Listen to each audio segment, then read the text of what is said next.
بسم اللہ الرحمن الرحیم۔ السلام علیکم ورحمۃ اللہ وبرکاتہ۔ اللہ سے امید ہے کہ دوست اور احباب اچھے اور خیریت سے ہوں گے۔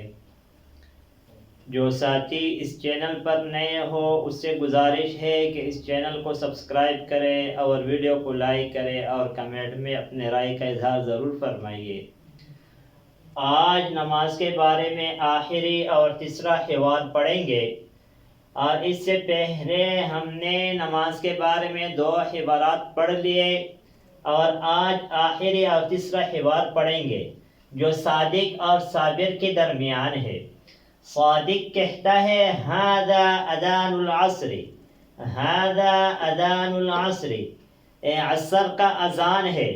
اس سے پہلے حوار میں گزرا تھا ھذا اذان الفجر۔ ھذا کا معنی ہے جس کے معنی میں استعمال ہوتے اذان، اذان العصر، عصر۔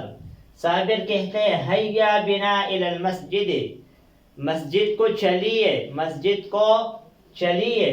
صادق کہتے ہیں انا اصلی فی البیت، میں گھر میں نماز پڑھتا ہوں۔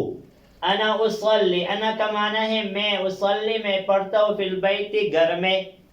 صابر کہتے ہیں صلی فی المسجد، مسجد میں نماز پڑھو۔ یہاں پر صلی حکم ہے، امر ہے۔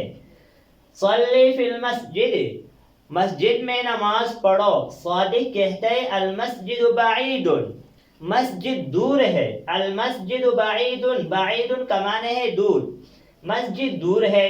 صابر کہتے ہیں المسجد قریب، مسجد نزدیک ہے۔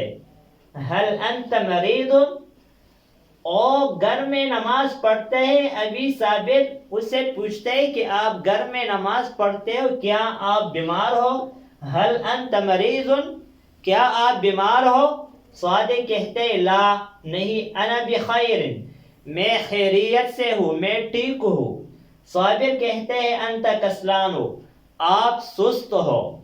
صادق کہتے ہیں ھذا صحیح، ٹھیک ہے۔ آسف، مجھے افسوس ہے۔ صابر کہتے ہیں انا ذاہب الی المسجد، میں مسجد کی طرف جا رہا ہوں۔ صادق کہتے ہیں انتظر، انتظار کیجئے۔ انتظر ینتظر، انتظار کا معنی ہے انتظار کرنا، یہاں پر انتظر امر کا صیغہ ہے، انتظار کیجئے۔ انا ذاہب معک، میں آپ کے ساتھ جا رہا ہوں۔ آج اس سبق پر اکتفا کریں گے، آئندہ ویڈیو میں ملیں گے۔ جزاکم اللہ خیرا، السلام علیکم ورحمۃ اللہ وبرکاتہ۔